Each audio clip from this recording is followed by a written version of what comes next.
Hey guys, Blazie here, and welcome to my lazy Blazie review of Halloween Ends. So, for those who don't know, my lazy Blazie reviews just don't have a whole lot of editing in them. They're very just kind of off my head, no script, no nothing. So I do my best. I'll try my best to sum up this movie, my thoughts on it. Now, as you may have seen in the thumbnail, if I choose to do one, I haven't actually thought about what the thumbnail is going to look like, so I will just spoil it here. I like this movie.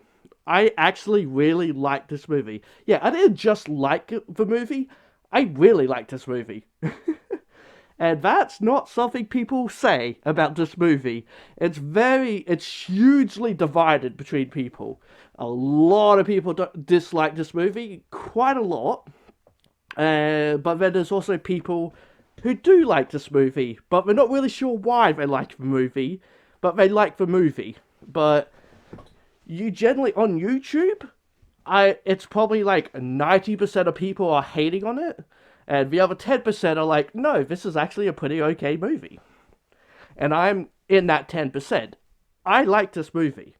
So again, I don't know if I actually said it yet or not, but I wasn't sure if I was going to do a review on this, but because there's not a lot of people on here saying they like it, I want to be one of those people who say, actually, I like it. Now, it's not. It has issues. It definitely has problems. I'm gonna jump straight into spoilers. Because you need to kind of talk about spoilers in this movie. I'm gonna jump straight into spoilers for this movie. Now, obviously, yeah, I do like it. I do like it. I don't know what my weighting's gonna be. I'll probably just do that at the end. But I like this movie. It's different. It's very different. So before I go into spoilers, I guess I'll say a couple little things. Sorry, again, this isn't scripted. So before I go into spoilers, I did like this movie. It's very different. It's very different for Halloween. They tried doing something different. They tried doing something different. They have this new character, Corey, and they focus a lot on him. They focus a lot on him, and that's what people are not liking, because this is the end of a trilogy. Right? This is like the end of a new trilogy that started with Halloween 2019, 2018, something like that. And then I had Halloween Kills, and then Halloween Ends. And this is like the end of that trilogy. It's end of Laurie Strode, the original Jamie Lee Curtis, who played her in the original movie back in 1978, I think. And then yeah, in the sequel, and then she returned in Halloween H2O 20 years later. So yeah, she's definitely yeah, like she's important to the Halloween franchise, absolutely. And it's the end of her character, or like it's the end of like this saga anyway, and like she probably won't return again. It's like the end of Michael Myers and all this. It's meant to be the end of Halloween. Let's be real, it'll be back in like 10 years or so. But for now, it's the end. But they decided, let's bring in a new character for the end of a trilogy. And I can understand why people are pissed or just don't like it. Because that's not what they're here for. They're here for Michael. They're here for Laurie Strode. They're there for the battle, the final battle between them that was shown off in the trailers and everything. That's what people are here for. And it's there, it is there, but we do focus a lot on this new character. And I will go into spoilers now, so there's your warning. I'm going into spoilers for Halloween Ends. So the synopsis basically is that Corey is blamed for killing a child, and basically, like um, what's the thing? Babysitter. God damn it. Babysitter. He was a babysitter for a kid, and he is accused of murdering them. Though we do see it was an accident, and so yeah, he never actually killed everyone. But and then it kind of just jumps ahead in time, and he never got like I guess he never got taken in by the police or anything. It's more or less just the whole town believes he's a baby killer, he's a kid killer, he's this and that, and so everyone hates on him and just like gives him so much shit and just won't let him live his life. Won't let him live it down on what happened that night. Yeah, it kind of just messes with him and messes with his life. And there's a moment where there's like these four kid characters, these four high schoolers who constantly give him shit, treat him like dirt, and eventually they end up fighting him over a bridge. He survives and he ends up in the sewers, and that's where he meets Michael. Now, the key thing there with is that that's 50 or so minutes into the movie. I don't actually know. It's very long into the movie when you finally actually see Michael. It takes a while. It takes quite a while. And that's definitely a problem. That's definitely a problem. I will absolutely admit it's a problem. This movie's slow. This movie is very, very slow. Because it's focusing very much on Corey, right? And he meets Michael, and they do a thing where they look at each other. They look at each other in the eyes, and Michael is looking right at him, looking right into his soul. And then after that, you do have Jamie Lee Curtis in there, Laurie Strode, and she's kind of just being a grandma. She's just happy living her life now, put everything aside. It's 4 years after Halloween Kills, and she's just put everything aside, which is a bit weird. It's a bit weird considering her daughter died, and she's not trying to go out and find Michael, but I think as well it's more or less her daughter died because of her wanting Michael and all this kind of stuff and driving, it drove her mad in a sense. So I think she's just like, no, I'm just going to not let it destroy my life anymore. And I get it. I get what they're trying to do there. And honestly, it is kind of fun. It's still fun. She has some great scenes and all that. She sticks up for Corey at one point when all the kids are like being assholes to him. She's just kind of there. And then just brings out a little freaking like pocket knife kind of thing. It's just like, you want to do it? And like, oh, she's just gonna kill these kids, or she's perfectly fine with him killing his kids. But no, it was to like stab into the tires of that car. But still, it's like, yeah, okay, yeah, she's still very much a badass kind of character. But then, yeah, after the whole Michael thing, which he does escape from, and the key thing as well is that Corey starts dating the granddaughter, who was in the other movies as well. And that, admittedly, is not well written. It happened so fucking fast.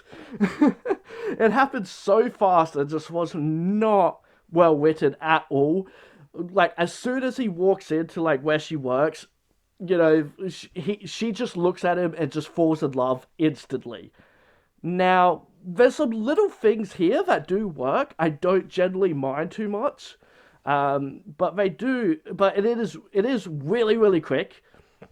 They do try to explain that, like, she might have, like, tried to fix him, or, like, I could help you. We've been in kind of sort of same situations, this kind of thing. Not really, but I don't know. They try to do something there, and it's not bad kind of thing. Like, she gets treated like shit at work because she's a woman or something like that. I'm not quite sure. She gets treated like shit, and she constantly sees he's treated like shit, and so basically they both just want to leave the town, and just leave everything behind, leave Haddonfield behind. So yeah, that's like a key thing there, and so then like Corey is always over Laurie's house because that's where the granddaughter lives. But that's when Laurie starts to see Michael in his eyes. And so it's like there was like a transfer of evil kind of thing within Corey, because then he starts to change his personality, his he starts to change, and like I watched it with my friend, and they said, well, like, oh, he went from like being a nerd to like the cool dude kind of thing, and that's exactly it. He wore glasses throughout most of the movie until the bad kids, or the high school kids, whatever, smashed his glasses, and then he becomes this. And then, like, yeah, he deals with Michael after that, and then he never wears glasses again. He's just that cool kind of dude. He gets a motorcycle and everything, yeah. So his personality kind of changes. And then, but then he pretty much um, starts to, like, I can't remember. Oh, that's right. There's this one character who's like an ex-boyfriend cop dude to the granddaughter. I'm not quite sure exactly. I'm not sure exactly who they are. But Corey manages, like, he's an arsehole. He's an arsehole of a character. So I didn't mind that. I didn't mind that he gets killed. Spoiler alert. But then again, this whole thing is a spoiler. Corey ends up basically dragging him. He manages to lure him down into the sewers where Michael is, and basically gets Michael to kill him. But the key thing is that Michael's weak. He's weak. He's kind of limping around and easily gets pushed down. And so Corey then jumps in, kind of pulls him back, like lays down, like with him like holding the dude down. So Michael can come along with a knife and start stabbing the crap out of him. And when he does, Michael does something we haven't really seen him do. He starts to kind of like shake, kind of weirdly, and kind of just like he's like cracking his bones and adjusting himself, and so it's kind of like killing gives him power, kind of thing, because everyone's just like, oh, like he took all these shots. He got shot several times in the last movie, was stabbed several times, but he's totally okay. And but then, like, yeah, right after he was massively beaten to half to death, he just gets up and starts killing everyone. So you could say that's when he got his power back to be able to go off and hide or something. And he's still injured, kind of thing, all these years later. And he's now he's back to killing again. He got some of his strength back. And I actually really loved this scene. I really loved it. Because then, later on, there's, like, the granddaughter is treated like shit at work. And so Corey decides to kill the two people that they were bad to. And he even has, like, a mask of his own that he uses. And yeah, basically becoming the new Michael. But then during the scene, he's killing one of them pretty brutally. And then the other one tries to run away, and Michael shows up and does the classic hold against the wall, stab the knife in, and kind of just let them dangle. And I'm just like, oh, I am loving this. He has a protege, essentially. He is like the master and he's the student. I am loving this. This is such a cool idea. I loved it. It's a great, like, it's a really cool way to show how evil is born, kind of thing, or like what society can do to people, kind of thing. And then they kind of talk about it like it's an illness, like it's a contagion, like it's a it's something that can spread and all that kind of stuff. And I think that's basically what kind of sort of happened when they looked at each other. And Michael saw the evil in him, that he does have evil of some sort. And I think that's just years of the town treating him like utter shit. And so he kind of helped unlock that evil for him. Because here's the thing with Michael. Here's the thing that people need to understand. He's not Michael Myers. He is the Shape. That's what he's credited as in the first movie. Maybe the other ones, I'm not sure, but in the first movie, he's credited as the Shape. And this trilogy has him In the credits, he is the Shape. He's not Michael Myers. He's the Shape because he's evil, taking the form of Michael Myers. He's the personification of evil, the personification of the boogeyman. And it's this kind of series, this trilogy, has treated Michael as the boogeyman again. And they kind of don't really do a whole lot in this movie to kind of say, yeah, that's what he is. They kind of do a whole thing, he's just a man at the end. Because he is weak and everything. He is weak. He's old now in this movie. He's, yeah, again, another 4 years older, been living in the sewers, eating rats, probably. We don't know what he's been eating, but yeah, at least in the psychiatric hospital or whatever he was in, the mental home hospital place he was in the previous movie. At least he had probably good food to eat, or at least healthy kind of food. While here he's just probably just living on rats and whatever he could scavenge. When you really think about it, so yeah, it makes sense that he's a lot weaker. But yeah, now he's going back to killing. He's getting some of his strength back. So sorry, I suddenly can't remember what I was talking about. As usual, my brain doesn't like to work. And yeah, and so like so I really do feel like the idea that what they're doing is that he is just a shape of evil, but evil can come in many forms. Evil is all around us. It could be anyone or anything, like a child. That's what I think the whole idea of him being the Shape is. And I think that's what they're kind of doing with Corey, is that evil can take shape anywhere. You don't know. And so, yeah, but then they do something a bit different, is where, like, as the movie goes on, he starts to get more and more frustrated and sees, like, just people treating him like shit, like Corey, sorry. People are just treating him like dirt, like shit, and he's going to do something about it. He's going to do something about this town, because Michael isn't. Michael is still just in the sewers, and so he goes down there and to basically wrestle with him to get the mask off him so that he can go off and be Michael, basically. And so, yeah, he's like the new Michael, essentially. Now, a lot of people have issues with that scene because how easily he got the mask off Michael when he's Michael Myers. How did he wrestle the mask off him so easily? Because Michael is old. He hasn't done anything in years. He just lives in the sewers. He is still injured. He's still healing. And Corey is like a 20 or something youth, maybe 30 or something youth.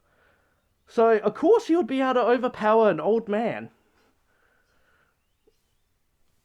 Like, I don't get why people don't understand that. Not to mention, they leave out the first part of him wrestling where Michael had control over him.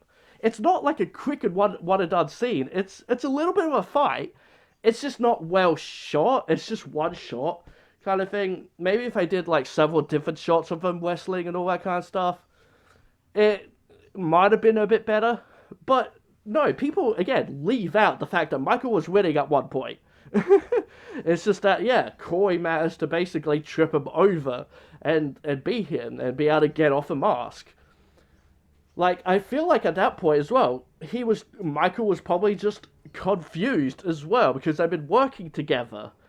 And so him to suddenly come up to him and be like, oh, he's just like, oh, what, like, I thought we were working together, oh, bad guys, evil people, or something. I don't know.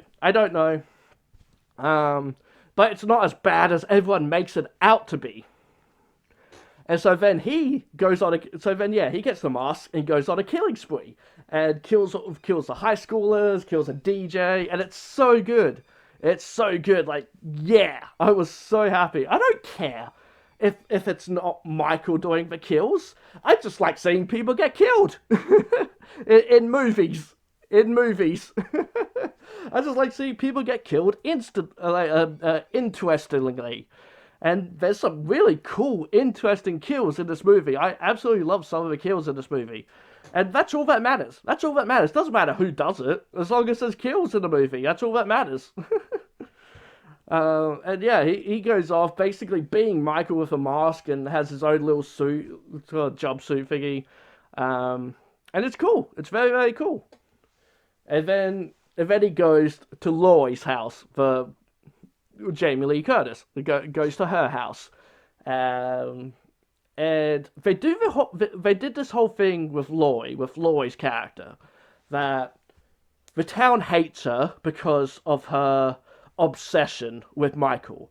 And because of that, Michael went on a rampage in the town, killing a whole bunch of people to find her. Even though, like, that's not really it. He just went on a rampage to kill people. But they all kind of, like, think it's, like, because she provoked him, kind of thing. She wanted to see him. And so we do see she's sad about that. Like, she does feel bad that, yeah, the whole town hates her family, and just, yeah, things aren't really happy with her. She's trying her best at a new life, but people just don't like her. So they do this whole scene where it looks like she's going to unalive herself, and it was kind of, this is kind of um, personal and deep, and huh. But then basically it cuts to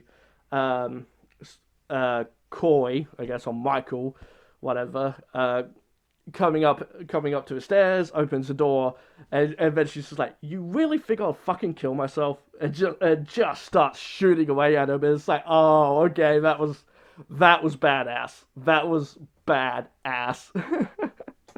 I love that. I love that. And she just, yeah, shoots the shit out of him, and then, yeah, it turns out it's Coy. And it's pretty much like, yeah, she knew it was going to be Coy. I don't think she knew it was going to be Michael. She knew it would be Coy. And so, yeah, it goes down there. It just takes the mask off him, or he took the mask off. I think he did. I think he took the mask off. And then, yeah, just grabs him by the hand, just like, I tried to get rid of this. I tried to forget for so many years. And she's just so pissed off at him. I mean, she shot him several times, so it's just like, so, he's gonna die. And then they did something I did not expect, but I'm like, oh, okay. It doesn't go anywhere.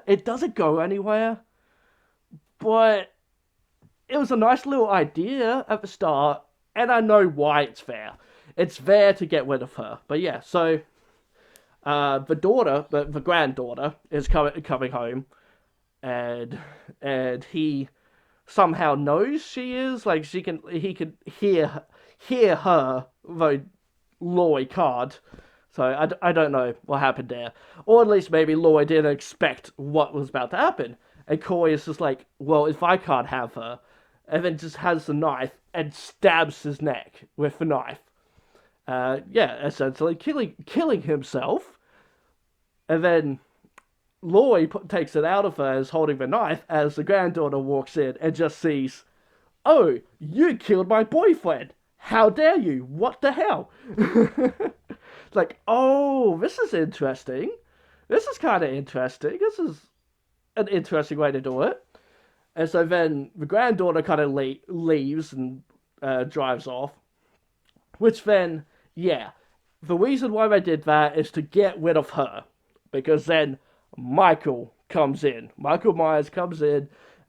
He just grabs the mask, puts it on, and, like, Lloyd just knows he's there. He knows he's there. So she kind of hides away. And then, yeah, we do get the fight, the big fight scene at the end with those two fighting each other. And I loved the music. I loved the action. I loved some of it. I loved it. I loved it. I loved what we did there. I loved the action. I loved the references of her grabbing a knitting needle. and try to use that on Michael, which is like what she used in the original movie. Um, I loved it. I loved it. I loved the music. Um, and compared to yeah. So yeah, I loved this scene. People complain like, oh, it was too short. He died so easily and all that.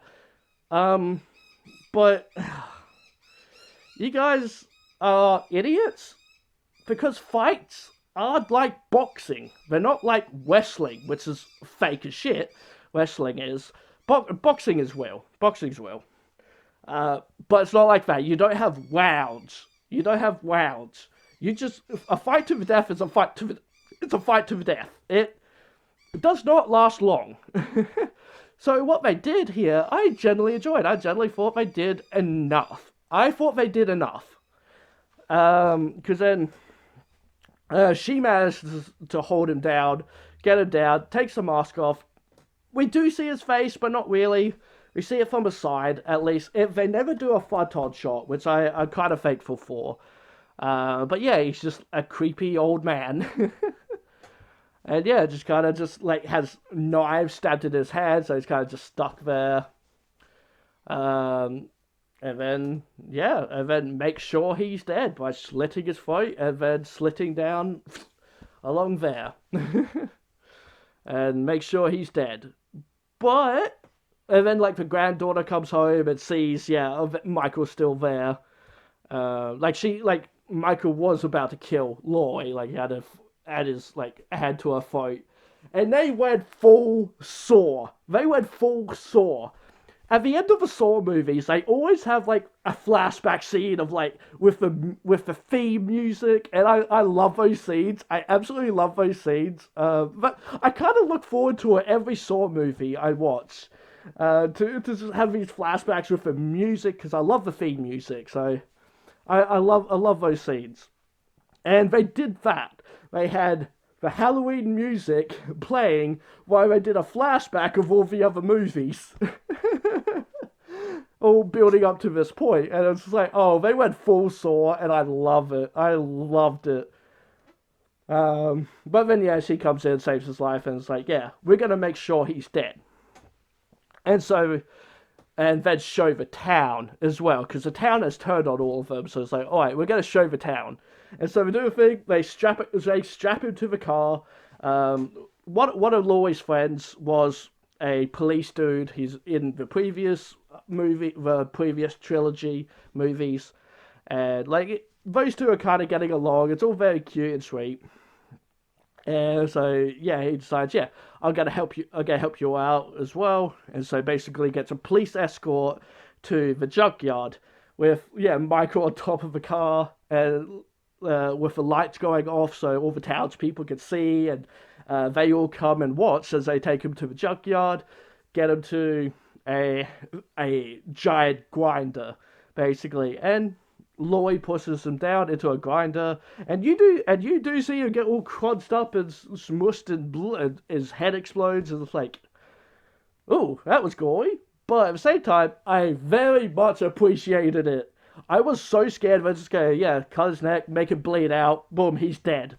No, you need to cut off his head at least. You need to make sure he's utterly dead by cutting him into pieces. I've always said this, I've always said these things, and I hate it in these movies when they never do that. They never cut off his head at least.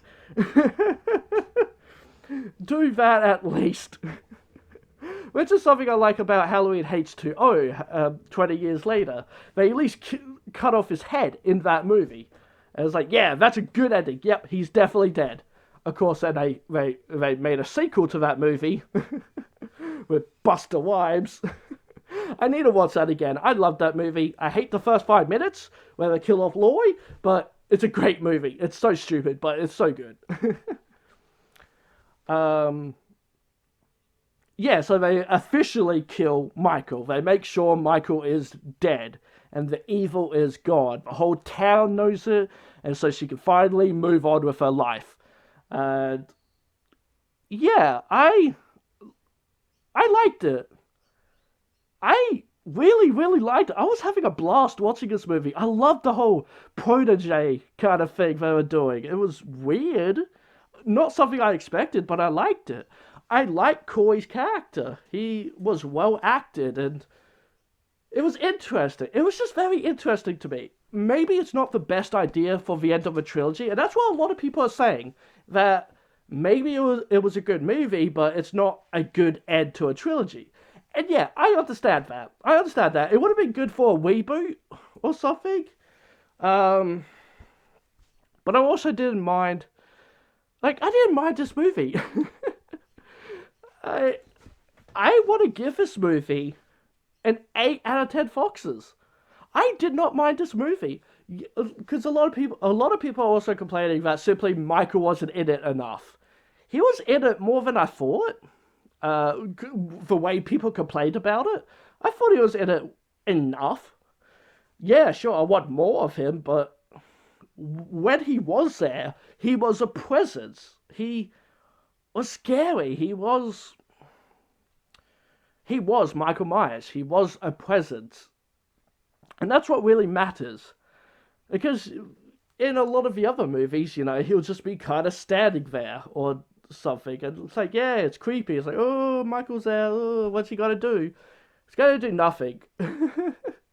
He doesn't do anything sometimes. Sometimes he just stands there in the background. So every time he was here in this movie, it meant something. There was a reason for him to be there. So I generally thought it worked. Yeah, I thought it generally worked. I I enjoyed it. I I enjoyed this movie. But yeah, I think that's a yeah, because I don't know. I want to understand why people outright hate this movie. Besides, there's no Michael in it. We had 11 other movies with Michael in it. I don't care. Because Michael is still in it, and Laurie is still in it a lot more than what people complain about. A lot more than people complain about. They're there, they're in the movie, and when they are in it, it's interesting. Yeah, the movie is slow. It can be really, really slow and just kind of drawn out. But I enjoyed it. I enjoyed it as just a good horror movie. Again, maybe not the best ending. Besides Laurie. Laurie's ending, I really loved. I'm perfectly okay with that. Just the idea of the whole story, probably not the best for the end of a trilogy, but it was a perfectly fine for a horror movie. I liked it. I liked it. But yeah, so that's probably all I've got to say here. This was only meant to be a short thing. I don't know if this is short. Probably not. Hope you guys enjoyed the review. If you did, give it a like. And even if you didn't, give it a like. Subscribe to my channel because I'll love you if you do. Hit that bell icon. If this fuck says, be who you want to be. Alright guys, bye for now.